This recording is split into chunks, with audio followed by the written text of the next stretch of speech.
Les magistrats instructeurs ont donc suivi les réquisitions du parquet de Nanterre dans le cadre de l'affaire Nahel, ce jeune homme de 17 ans qui avait été tué, vous vous en souvenez, le 27 juin 2023 d'une balle tirée à bout portant lors d'un contrôle de police dont il avait tenté de se soustraire. Le policier auteur du tir doit donc être jugé pour meurtre. C'est en tout cas ce que demandent les juges d'instruction dans ce dossier qui est évidemment extrêmement sensible. On est avec son avocat, maître Laurent Franck-Liénard. Bonjour. Bonjour. Soyez le bienvenu. Les juges d'instruction donc ont tranché dans cette affaire. C'est devant la cour d'assises que doit être jugé votre client, l'agent de police Florian M, auteur donc du tir mortel contre Nahel en juin 2023. Décision qui suscite évidemment votre incompréhension, votre colère.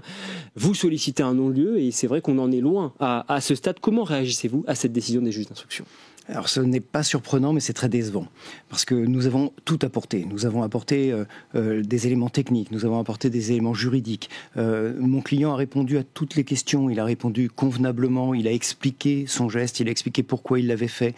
Et nous avons été entendus, parce que ces magistrats instructeurs sont des gens intelligents, ils ont compris ce que nous leur disions, mais finalement, ils rendent une ordonnance qui est une ordonnance très, très décevante sur le fond. Et pourquoi n'êtes-vous pas parvenu à les convaincre alors ? Parce que je pense que ça bloque totalement. La justice s'est pris les pieds dans le tapis dès le début dans ce dossier. La justice a entendu le président de la République qui, dès le lendemain des faits, disait que c'était une faute inexcusable. Et la machine à broyer les gens, parce que la justice c'est une machine à broyer les gens, elle s'est mise en route et elle s'est emballée. La justice est une machine à broyer les gens, la justice de manière générale ? D'une manière générale. C'est une administration déresponsabilisée. Mais c'est une accusation qui est quand même assez forte. Qu'est-ce qui vous fait dire cela ? Ce qui me fait dire ça, c'est que ça fait 33 ans que je suis avocat et que je les vois tous les jours, les magistrats. Tous les jours, je fréquente les tribunaux, les cours d'assises, les cours d'appel. Et donc, je sais que c'est une administration déresponsabilisée. Je sais que les gens qui prennent les décisions de justice aujourd'hui sont des gens qui n'en sont pas comptables. Et je sais aussi que selon que vous comparaissez devant un juge ou devant un autre, la décision peut être totalement différente. Sur cette affaire, l'affaire de M. Merzouk, parce que moi je refuse de l'appeler Nahel, mais l'affaire de M. Merzouk, nous avons des magistrats instructeurs qui certainement subissent une pression énorme, une pression politique. Pression de la part de qui ? Une pression sociale. Je pense qu'ils sont sous pression, parce que s'ils se démarquent de cette pression, ils sont bien obligés de reconnaître que le tir a été fait dans le cadre de la loi et que dans le cadre de la loi, on ne peut pas condamner quelqu'un. Alors précisément, parce qu'il faut être précis, je vous lis cet extrait de l'ordonnance donc de renvoi des juges d'instruction. Rien ne démontre que Florian M, votre client, était autorisé dans la circonstance à faire usage de son arme en méconnaissance des principes de proportionnalité et d'absolue nécessité. C'est-à-dire que les juges d'instruction ne contestent en rien dans l'absolu la possibilité pour un policier de faire usage de son arme. Ce qui met en cause, c'est le principe de proportionnalité dans cette situation précise. Que leur répondez-vous ? On va être très clair, la question n'est pas tellement la proportionnalité, puisque moyen létal contre moyen létal, le fait d'utiliser une arme à feu contre une personne qui veut écraser quelqu'un... En tout cas, c'est ce qu'ils disent dans l'ordonnance. Oui, non, mais...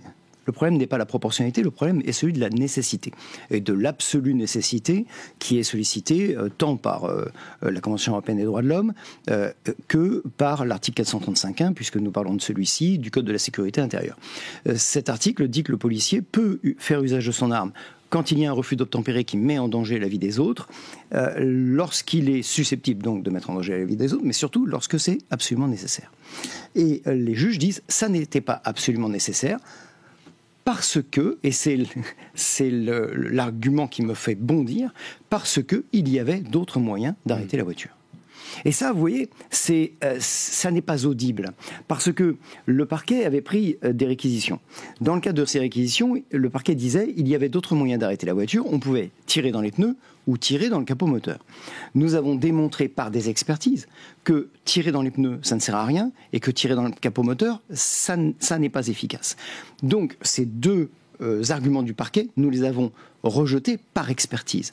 Et que nous répondent les magistrats instructeurs, il y avait d'autres moyens. Alors peut-être une intervention divine, peut-être, je ne sais pas quel autre moyen. Quel est l'état d'esprit de votre client aujourd'hui ? Est-ce que, pour être très concret, si c'était à refaire, que ferait-il ? Alors, après avoir passé 4 mois et demi en détention, après avoir vécu ce qu'il a vécu, et avec l'épée de Damoclès qu'il a au-dessus de la tête, je pense que, comme tout être humain, il laisserait partir cette voiture et il laisserait tuer des gens. Mais aujourd'hui, au fond de lui-même, il n'a aucun regret. Il n'a aucun regret parce qu'il est persuadé, et il en a raison, il est persuadé d'avoir sauvé des vies ce jour-là. Il est persuadé de n'avoir pas violé la loi, d'avoir pris la bonne décision. La bonne décision. Vous savez, c'est un homme qui est un homme d'expérience, c'est pas un gamin. C'est un homme d'expérience, c'est un homme qui a été militaire, il a été déployé en Afghanistan. Il n'a jamais tiré une seule fois sur quelqu'un. Il a été policier, il a été confronté à de multiples refus d'obtempérer, il n'a jamais tiré. Il a sorti son arme des centaines de fois, jamais il n'a tiré. Et ce jour-là, en une fraction de seconde, parce qu'il ne faut pas oublier qu'on parle d'un quart de seconde. Dans le quart de seconde, il se dit, si je laisse cette voiture partir, il va faire un strike, et c'est son expression. Il va faire un strike. C'est-à-dire qu'à 50 mètres, il y a un passage piéton, et il y a des gens sur le passage piéton, on les voit sur la vidéo.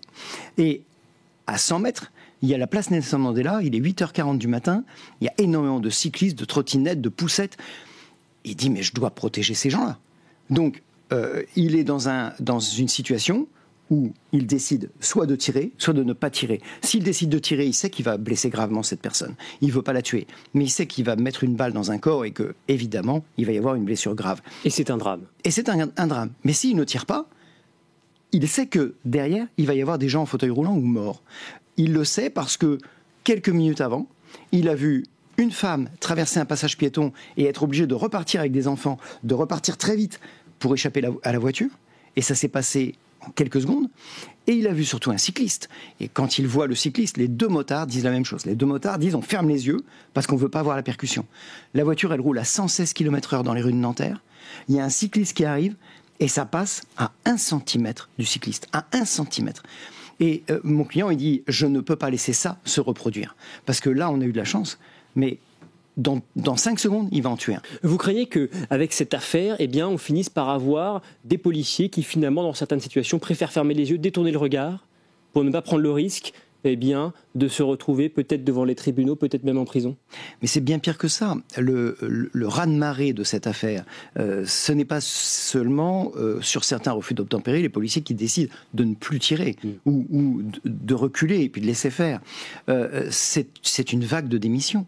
C'est que les policiers, les gendarmes, pour beaucoup, maintenant, ils quittent l'institution. Ils vont faire autre chose. Parce que ce sont des gens qui, tous les jours, risquent de perdre la vie, de donner la mort et de perdre leur métier.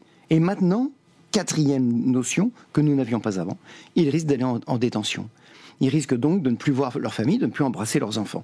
Je suis désolé, mais prendre ce risque-là pour assurer la sécurité du peuple, la police, les policiers, ils veulent plus. Revenons sur cette décision des juges d'instruction. Est-ce que, fondamentalement, est-ce vraiment une surprise quand on voit notamment l'émoi qu'a suscité le décès de Naël, les émeutes ensuite qui se sont déroulées un peu partout en France.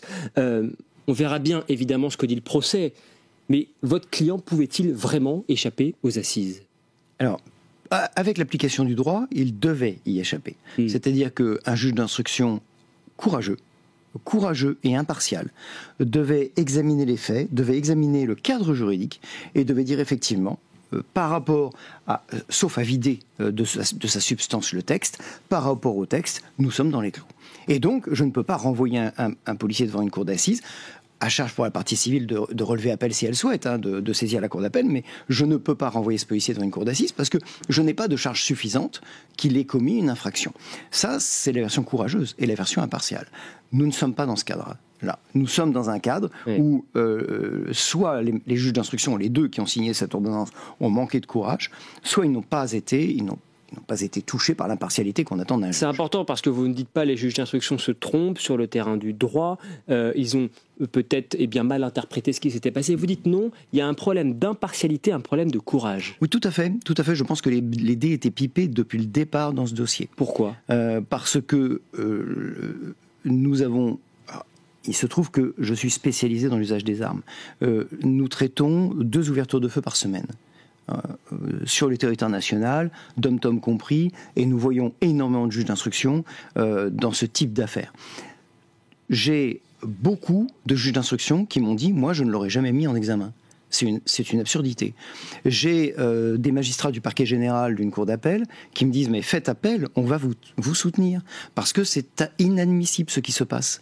La mise en détention, vous savez, cette mise en détention qui a été acclamée par les banlieues, elle a beaucoup choqué nombre de magistrats qui ont dit non, ce policier n'a rien à faire en détention. Et donc, je vous le dis, ce dossier, il est pipé depuis le départ. Et finalement, le renvoi devant une cour d'assises, ça pourrait presque être salvateur pour mon client, parce qu'on va se retrouver devant un jury populaire. Et ce jury populaire, il va pouvoir faire la part entre la décision prise par un policier dans l'exercice de ses fonctions avec une arme que lui remet l'État pour protéger les citoyens, et la décision prise par Monsieur Merzouk, qui, alors qu'il a un policier sur le capot, qu'il a déjà refusé d'obtempérer, qu'il a déjà 15 mentions au traitement des antécédents judiciaires, et que 2 jours avant, il comparaissait déjà devant le tribunal de Nanterre pour tente ce jour-là de se soustraire de ce contrôle. Ce jour-là, il décide d'avancer. Il décide d'avancer alors qu'il a un policier sur le capot qui le braque avec son arme de service. Enfin, cette décision-là, c'est la sienne. C'est celle de M. Merzouk. Vous avez annoncé, maître Laurent Franck-Liénard, votre décision de faire appel, votre volonté en tous les cas de faire appel de cette ordonnance de renvoi devant les assises. Vous l'avez fait ? Oui, c'est fait. Est-ce que vous pensez avoir vos chances, j'imagine que oui, sinon vous ne le feriez pas, que la Cour d'appel revienne sur cette décision ? Alors oui, bien évidemment, devant la Chambre de l'instruction, la procédure est écrite. Nous allons donc réécrire. Mais quelles sont vos chances que cela aboutisse ? Je vous dirais que dans un univers normal, impartial, dans le cadre du respect du droit, nous avons 100% de chances de réussite. En justice française, les pourcentages sont bien moindres. Et je vous dirais que dans cette affaire précise, nous sommes à moins de 50%. Mais nous sommes à moins de 50% parce qu'il y a une pression politique et parce qu'il y a une pression médiatique. Alors que dans d'autres dossiers qui sont tout aussi graves, où des gens sont morts, la justice accepte d'appliquer le droit. Dans ce dossier précis, on refuse d'appliquer le droit. Mais à un moment, il va bien falloir l'appliquer. Il n'y a une victime dans cette affaire et c'est Naël. C'est ce que dit la mère de ce jeune homme décédé il y a 2 ans, Naël Merzouk. Qu'avez-vous envie de lui dire à sa mère ? Alors, évidemment, M. Merzouk est décédé et évidemment, c'est un drame. Évidemment, un gamin de 17 ans n'a rien à faire à la morgue. Rien à faire à la morgue. Maintenant, M. Merzouk, il a pris sa décision. Et tout jeune qu'il était, tout petit fou comme on peut l'être à cet âge-là, il savait très bien ce qu'il faisait quand il a décidé de repartir. Et je vous rappelle qu'il avait un policier sur le capot.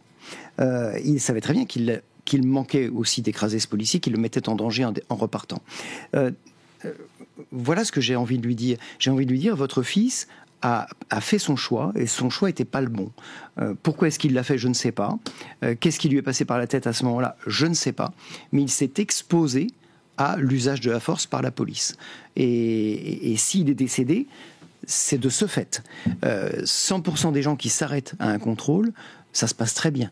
100% ? Mais oui, tous les gens qui s'arrêtent quand on leur demande de s'arrêter, ça se passe très bien. Il n'y a aucune raison pour que ça se passe mal. Si vous vous êtes déjà fait contrôler par la police, moi je roule un peu vite. Quelquefois, je me fais arrêter par la police. La première chose que je fais quand je vois le policier ou le gendarme, c'est que je lui dis bonjour monsieur. Oui. Et ça se passe toujours très bien. Effectivement, il y a l'application de la loi. Effectivement, on peut perdre des points. Mais ça se passe toujours très bien. Mais il est quand même pas rare de voir des agressions envers des agents dépositaires de l'autorité publique, envers en particulier des policiers. Ça a été le cas encore récemment dans l'actualité suite à la victoire du Paris Saint-Germain en Ligue des Champions, les débordements. Et vous avez vu d'ailleurs que Gérald Darmanin, garde des Sceaux, ministre de la Justice, eh bien lui, il appelle à la suppression du sursis en cas d'agression envers un représentant de l'État. Est-ce que c'est une bonne idée selon vous ? Alors, je pense qu'il faut se garder de toute généralité. Il faut, à mon avis, que la justice devienne plus ferme. Plus ferme, ça veut dire quoi ? Ça veut dire que celui qui comparaît devant un tribunal doit avoir peur de cette comparution. C'est plus le cas aujourd'hui ? Ça n'est plus le cas du tout. Maintenant, comparaître devant un tribunal... il se trouve que j'y suis tous les jours. Hein. Si les citoyens venaient un jour au tribunal correctionnel, ils seraient épatés par le tapis rouge que l'on déroule aux délinquants et l'impunité totale dans laquelle se promènent ces gens. Des types qui ont 15 mentions, 20 mentions, casier judiciaire, et qui continuent à à délinquer et à comparaître devant un tribunal dont ils se moquent éperdument. Parce que notre justice aujourd'hui, selon vous, elle est forte avec les faibles, faible avec les forts et notamment avec les délinquants? Notre justice ne sait pas faire mal à un délinquant. Elle ne sait pas le piquer, elle ne sait pas le faire souffrir, parce que dans la peine, il y a la pénibilité. La peine, ça doit être pénible. Et on fait tout pour que la peine ne soit pas pénible. Du sursis, des aménagements, du bracelet électronique, en détention, on fait tout pour que le détenu soit bien. Je suis actuellement en train de défendre un surveillant pénitentiaire qui a été agressé à Condé-sur-Sarthe dans une unité de vie familiale, c'est-à-dire qu'on donne un petit appartement au détenu pour qu'il puisse recevoir sa famille, on lui sert les repas qu'il commande. Enfin, à un moment, il faut faire machine arrière sur tout ça. Il faut des peines extrêmement courtes, très courtes. Moi, je pense que le choc carcéral, il arrive en 4 jours. Une peine de 4 jours, la première fois que vous comparaissez au tribunal, vous prenez 4 jours de prison ferme, vous allez dans une prison, vous n'avez pas de téléphone, pas de télévision, aucune source de plaisir, et vous ressortez de là au bout de 4 jours et on vous dit attention, maintenant que tu es passé une première fois, la prochaine fois ce sera 4 mois.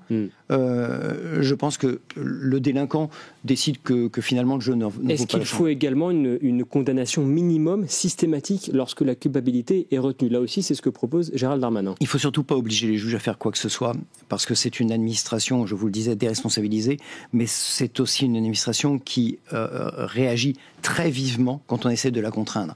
Nicolas Sarkozy a essayé avec les peines minimales, avec les peines planchées, il s'est cassé les dents. On se casse forcément les dents si on essaye d'attaquer la justice. Il ne faut pas attaquer la justice, il faut travailler avec elle. Il faut réfléchir avec elle à des options, à des solutions qui permettraient de résoudre efficacement la difficulté que nous avons aujourd'hui, qui est l'exécution des peines. Parce que ça n'est pas tellement un problème de peine prononcée, c'est un problème d'exécution de la peine. Et ça, je pense qu'il y a beaucoup de magistrats, il y a notamment un syndicat qui travaille beaucoup à ça, et qui travaille à essayer de rendre plus efficace notre arsenal judiciaire, notre arsenal pénal, parce que tout le monde se rend compte que ça ne fonctionne pas. Oui. Mais ce n'est pas par l'incantation politique qu'on va réussir à résoudre ça, c'est par des mesures concrètes. Dernière question très rapidement, vous avez vu qu'une pétition de soutien à votre client a été lancée cette semaine par l'Institut pour la justice, déjà plus de 180 000 signatures, elle réclame son acquittement, c'est ce que vous demandez également. D'autres et on a cité notamment la mère de Naël et font part de leur soulagement après cette décision. Ça reflète en tout cas les débats qu'il y a dans notre société et le fait qu'aujourd'hui, eh bien, cette justice, elle est contestée des deux côtés dans la rue. Oui, tout à fait. Elle ne satisfait plus personne et la loi n'est plus lisible et n'est plus affirmée. Voilà, c'est aussi une des conséquences de l'érosion de l'autorité de l'État dans notre pays. C'est que la loi ne devient plus un phénomène obligatoire parce que ça ne devient plus un phénomène compréhensible. Moi, je crois qu'on a vraiment tout intérêt à rapprocher le peuple de sa justice, à rapprocher le peuple de sa loi. Mais évidemment, lorsque la loi est votée par des gens qui se disent insoumis aux règles, ça devient un petit peu compliqué. On est dans une société un peu kafkaïenne. Merci beaucoup, maître Laurent-Franck Liénard. Le procès est donc ordonné mardi pourrait se tenir devant la cour d'assises des Hauts-de-Seine au 2e ou au 3e trimestre 2026. C'est en tout cas ce qu'a précisé le tribunal. On continuera bien sûr de suivre ce dossier.